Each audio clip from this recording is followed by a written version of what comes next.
Hey guys, welcome back to my YouTube channel Kashta law classes. आज हम MP accommodation control act के कुछ most important MCQs देखेंगे। तो चलिए स्टार्ट करते हैं। फर्स्ट क्वेश्चन है, मध्य प्रदेश स्थान नियंत्रण अधिनियम का निम्न में से क्या उद्देश्य है? ऑप्शन नंबर ए, स्थानों के भाड़े पर दिए जाने तथा उनके भाड़े का विनियमन और नियंत्रण, या फिर भूस्वामियों की कतिपय प्रवर्गों की वास्तविक आवश्यकता के आधार पर बेदखली के मामलों का शीघ्र विचारण, या फिर साधारणतः स्थानों से अभिधारियों के बेदखली का विनियमन और नियंत्रण करने के लिए। तो इसका राइट आंसर हो जाएगा ऑप्शन नंबर डी, उपयुक्त तो सभी इसके उद्देश्य है। तो इसका राइट आंसर यही है। ठीक। और नेक्स्ट क्वेश्चन है, मध्य प्रदेश आवास नियंत्रण अधिनियम 1961 कहाँ लागू है? पूरे मध्य प्रदेश में, संपूर्ण भारत पर, या अनुसूचित जिलों को छोड़कर संपूर्ण मध्य प्रदेश में, इन नगर पालिका क्षेत्र को छोड़कर संपूर्ण मध्य प्रदेश में? तो ये पूरे मध्य प्रदेश में अप्लाई है, किसी भी क्षेत्र को नहीं छोड़ा गया है। ठीक। भाड़ा नियंत्रण अधिनियम का विस्तार निम्न में से कहाँ पर किया गया है? तो ये किया गया है प्रथम देश का विस्तार संपूर्ण मध्य प्रदेश पर और प्रथम अनुसूची में दर्शाए गए राज्य क्षेत्रों पर भी है। ठीक। मध्य प्रदेश स्थान नियंत्रण अधिनियम 1961 कब लागू हुआ? तो ये मोस्ट इंपोर्टेंट क्वेश्चन है। तो 30 दिसंबर 1961 से ये लागू हुआ। कब? 30 दिसंबर 1961 से। याद रखना, स्टेट को पूछ ली जाती है।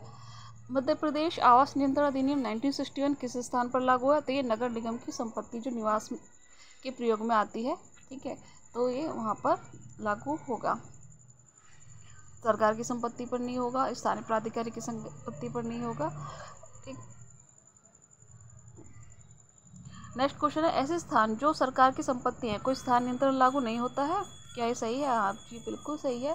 जो सरकारी संपत्ति है वहाँ पर यह अप्लाई नहीं होगा। मध्य प्रदेश स्थान नियंत्रण अधिनियम 1961 ऐसे स्थान पर लागू होगा जो युक्त हेतु के बिना निरंतर 6 माह की काल अवधि तक उस प्रयोजन के लिए जिसके लिए वह भाड़े पर दिया गया था उपयोग में नहीं लाया गया है। ठीक। तो वहाँ पर यह लागू होगा।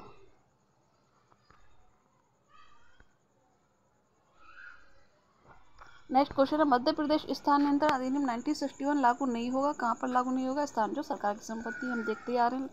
तो अधिनियम निम्न में से किस संपत्ति पर लागू नहीं होता? तो इसका भी right answer option number A होना चाहिए, जो सरकार की संपत्ति है। ठीक। और कोई फिटिंग जो भवन के अधिक फायदाप्रद उपयोग के लिए लगाई गई है वह निम्न में से किसके अंतर्गत आती है? तो ये स्थान के अंतर्गत आती है। ठीक। नेक्स्ट देखेंगे,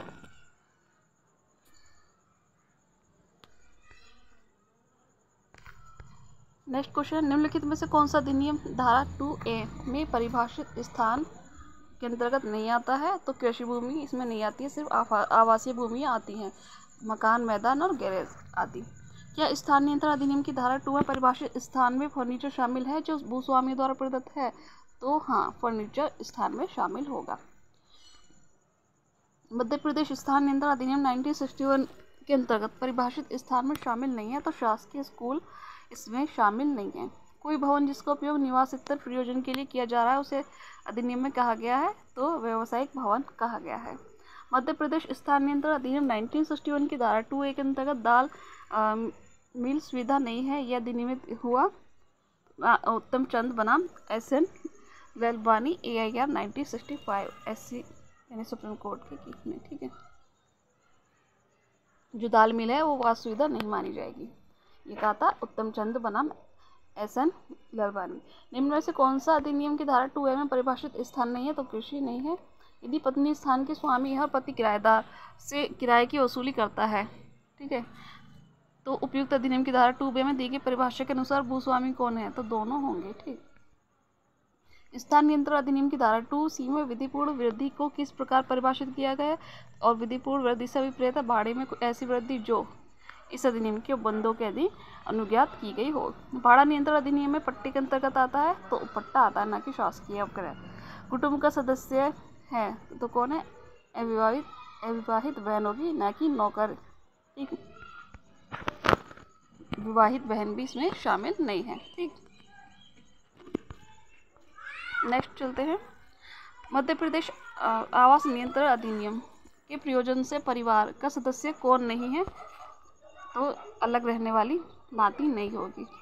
भाड़ा नियंत्रक प्राधिकारी से अभिप्रेत है। तो सेक्शन 28 के अधीन नियुक्त किया गया कोई भी अधिकारी भाड़ा नियंत्रण अधिकारी के अंतर्गत आएगा।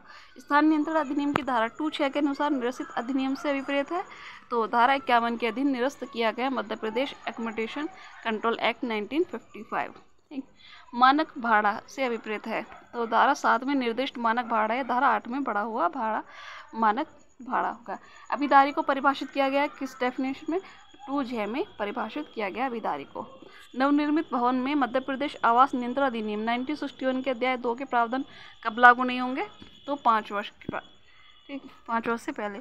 और इस अधिनियम के अध्याय 2 का कोई प्रावधान निम्न में से किस स्थान को लागू नहीं होता है? तो उस तारीख से जिसको निर्माण पूर्ण करने की सूचना स्थानीय प्राधिकारी को दी गई है 5 वर्ष की कालावधि। निम्नलिखित में से कौन सा असत्य कथन है? तो स्वामी द्वारा उपकिरायेदारी की सहमति देने हेतु पकड़ी के प्रीमियम की धनराशि का भुगतान मांगा या प्राप्त किया जाएगा। कोई ऐसा करार जो मानक भाड़े से अधिक भाड़े के समुदाय के संबंध में हो, तब उसका अर्थ इस प्रकार लगाया जाएगा मानो कि वह केवल मानक भाड़े के समुदाय के लिए करार है। पकड़ी से तात्पर्य है तो मानक भाड़े से अधिक किसी राशि की मांग या प्राप्ति। ठीक, नेक्स्ट चलते हैं। भूस्वामी द्वारा अपने किराएदार के अनुमोदन से या अनुमोदन के बिना देय भाड़े में कितने प्रतिशत वृद्धि की जा सकती है? तो की जा सकती है 10%। यदि भूस्वामी किसी वास सुविधा का किराया बढ़ाना चाहता है तो वह किराया बढ़ाने के आशय की सूचना किराएदार को देगा या बढ़ा हुआ किराया निम्नलिखित समय की समाप्ति के पश्चात वसूल किया जा सकेगा, तो विदिन 30 डेज। मानक भाड़ा निर्धारित किया जाएगा भाड़ा नियंत्रण अधिकारी के द्वारा। इंपॉर्टेंट क्वेश्चन है, ध्यान रखना है। मानक भाड़ा कौन निश्चित करता है? तो ये भाड़ा नियंत्रक प्राधिकारी ही करेगा। प्रामाणिक किराया नियत करने के लिए प्रस्तुत आवेदन पत्र पर अंतिम निर्णय होने तक अंतरिम किराए को नियत कर सकता है कौन? तो भाड़ा नियंत्रक प्राधिकारी।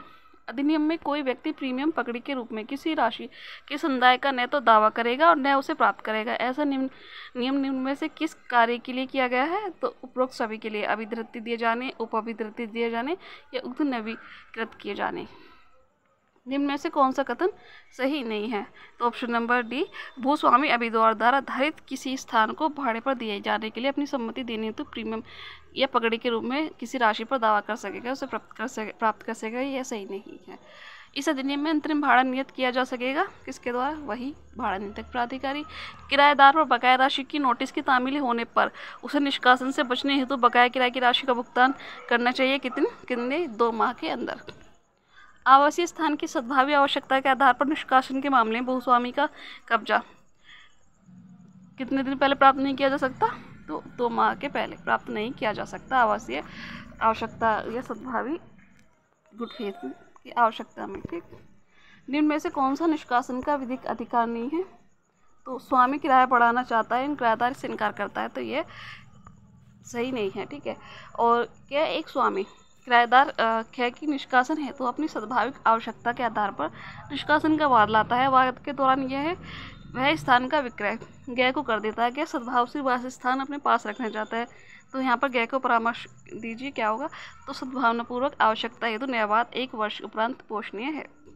अवशेष किराए का भुगतान नहीं करने के आधार पर किराएदार के विरुद्ध निष्कासन का वाद संस्थित नहीं किया जा सकता जब तक कि मांग सूचना पत्र के निर्वाह के उपरांत अवसान न हो गया हो कितने 2 माह का। ठीक, किसी अभिधारी के विरुद्ध किसी स्थान से उनकी बेदखली के लिए वाद इस आधार पर प्रस्तुत किया जा सकता है कि अभिधारी ने उससे वैध रूप से वसूली योग्य भाड़े के संपूर्ण बकाया का भाड़े के लिए मांग की सूचना भूस्वामी द्वारा उस पर विहित रीति से तामील किए जाने की तारीख के कितने दिन के अंदर संदाय किया हो?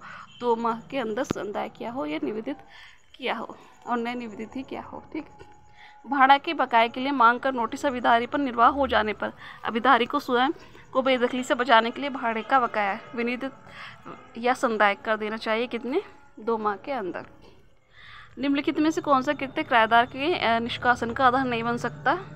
तो यह है ऑप्शन नंबर डी, किराएदारी में स्थित किसी भाग का कार्यालय के रूप में उपयोग। अधिनियम की धारा 12(1)(c) के आधार पर स्थान अभिधारी से रिक्त किराया कराया जा सकता है। निम्न में से कौन सा आधार इस धारा में शामिल किया गया है? तो उपरोक्त सभी अभिधारी द्वारा न्यूसेंस, असंगत प्रयोजन हेतु उपयोग और भूस्वामी के हित पर प्रतिकूल प्रभाव डालने वाला कोई कार्य। एमपी एकोमोडेशन एक्ट की धारा 12(1)D के अंतर्गत निष्कासन के लिए वाद इस पर प्रस्तुत किया जा सकता है कि वह उस स्थान के प्रयोजन के लिए जिसके लिए वह भाड़े पर दिया गया था युक्तियुक्त हेतु के बिना वाद फाइल किए जाने की तारीख के पूर्ववर्ती कितने माह तक उपयोग में नहीं लाया गया, तो यह है 6 माह। ठीक।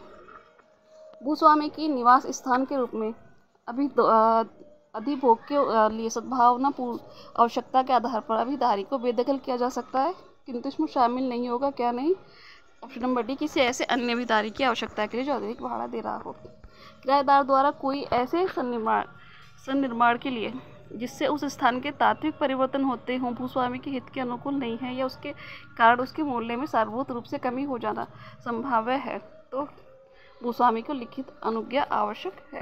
ठीक। नेक्स्ट चलते हैं।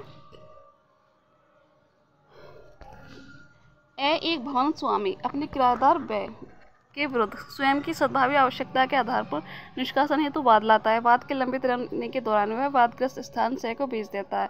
सह को उस स्थान की स्वयं के लिए सद्भावनापूर्वक आवश्यकता है, तो सह को यहाँ पर सलाह दीजिए, तो सह वाद केवल स्वयं की सद्भावी आवश्यकता के आधार पर 1 वर्ष के अंदर व्यय के विरुद्ध निष्कासन का वाद नहीं ला सकता है।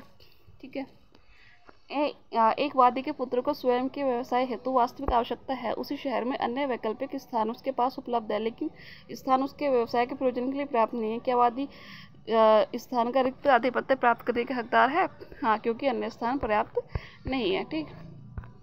तो ये थे आज कुछ most important question MCQs। I hope आपको वीडियो पसंद आया होगा। अगर वीडियो पसंद आया हो तो प्लीज़ चैनल को लाइक, सब्सक्राइब एंड शेयर कीजिएगा। Thanks for watching.